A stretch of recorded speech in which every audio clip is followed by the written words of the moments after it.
ጥምቀት ሰኞ ስለሆነ ስንት ቀን ነው መጾም ያለብኝ ብለው የሚጠይቁኝ ሰዎች ስላሉ ነው ቅዳሜ ሲሆን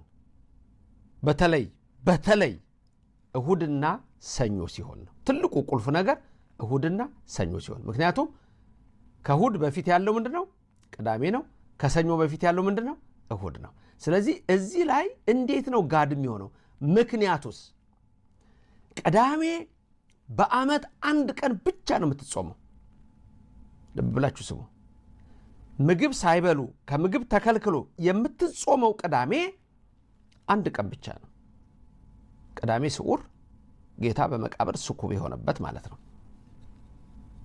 ያ ነው የዛን ቀን ከጠዋት ጀምሮ ትጾማለች ከዛ በፊት ግን በ40ው ጾም ውስጥ ቁርስ ይበላል ቅዳሜ ላይ ያቺ ቀን ግን ለየት ትላለች መልካም ቀጥሎ ያለውን በግልጽ ላሳያችሁ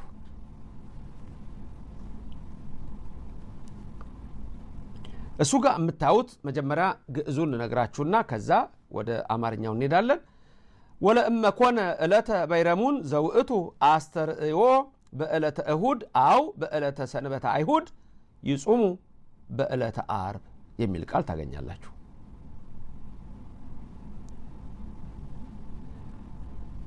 ከዛ ቀጥሎ ስታዩት ቀድሞ ካለው ዓርብ ይጾሙ ይልና እስከ ምሴት በከመተናገርነ ቅድመ ወለእመ ኮነ በዓለ ልደት ወበዓለ ጥምቀት በዕለተ ሰኑይ ኢይትካሃል ከመ ይጾሙ በዕለተ ሰንበት ዳኢሙ ይተዓቀቡ እምነበሊ ጥሉላተ የሚል ቃል ታገኛላችሁ አሁን ይሄ በአማርኛው ደግሞ ግልጽ እንዲሆንላችሁ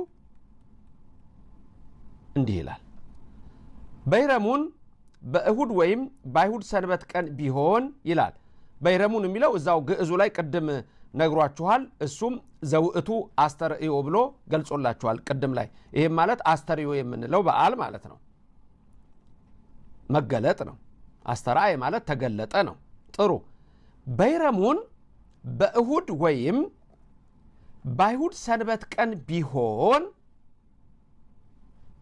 በአይሁድ ሰንበት ቀን ቢሆን ይህም ጌታ የተገለጸበት ጥር 10 ቀን ነው አስተርእዮ ማለት ነው ጥር 10 ቀን ነው በዋዜማው ዓርብ እስከ ምሽት ይጾሙ ይላል ከዛ አስቀድመን እንደተናገርን ጥሉላት አይብሉ የልደትና የጥምቀት በዓልም ሰኞ ቀን ቢሆን ይላል እዚህ ጋር ትኩረት እንዲሰጠው ፈልጋለሁ አሁን እሁድ ቀን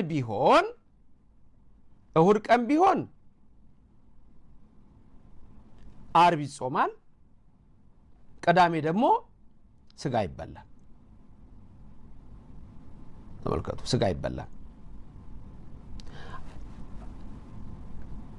ቅዳሜ ቀን ቢሆን ዓርብ ይጾማል እስከ ማታ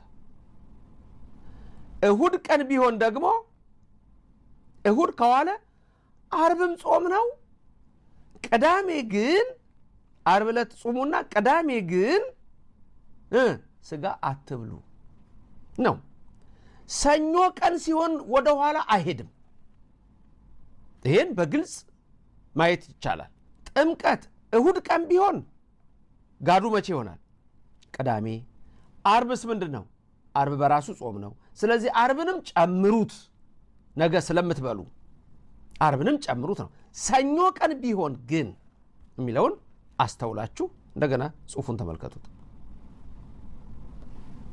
የጥምቀት በዓልም በግልጽ ነው የሚያስቀምጠው የጥምቀት በዓልም ሰኞ ቀን ቢሆን በሰንበት ቀን ይጾሙ ዘንድ አይቻልም አያችሁ የጥምቀት በዓልም ሰኞ ቀን ቢሆን በሰንበት ቀን ይጾሙ ዘንድ አይቻልም ነገር ግን ጥሉላትን ከመብላት ይጠበቁ ብሎ ያመጣዋል ይሄም ወበዓለ ጥምቀት በዕለተ ሰኑይ እሱ ላይ እንደምታዩት ወበዓለ ጥምቀት በዕለተ ሰኑይ ኢይትካሃል ከመ ይጾሙ በዕለተ ሰንበት ዳኢሙ ይተዓቀቡ እምነበሊ ጥሉላተ ስለዚህ ምን ከመብላት መጠበቅ አለባቸው? እሱ ላይ እንደምትመለከቱት የጥሉላት ምግቦችን ከመብላት መጠበቅ አለባቸው ብሎ እሱን ያስቀምጣል። ስለዚህ በግልጽ እሱ ላይ የምታዩት ሰኞ ቀን ብሎ አስቀምጦላችኋል። ስለዚህ ምንም የሚያሻማ ነገር አይኖረውም። ስለዚህ የዘንድሮ ጥምቀት መቼ ነው? አሁን እሱ ላይ እንደተጻፈው ተነግሯችኋል። ሰኞ ነው በቃ። ስለዚህ ሰኞ ስለሆነ ጋዱ መቼ ነው? እሁድ ነው። እሁድ ነው። ታዲያ እሁድ አይጾምም አይደለም እንዴ? እንዴት ነው የምናረገው የምትሉ ደግሞ ልጠይቁኝ ትችላላችሁ፣ ወይም ልጠይቁ ትችላላችሁ። እሁድ ቀን አይጾምም እንዳጾሙ ብሏል። እዚህ ጋር ግን ነግሮናል። አትጾሙ አለ። ግን ምን ብሉ ነው ያለው? የጾም ምግብ ብሉ ነው።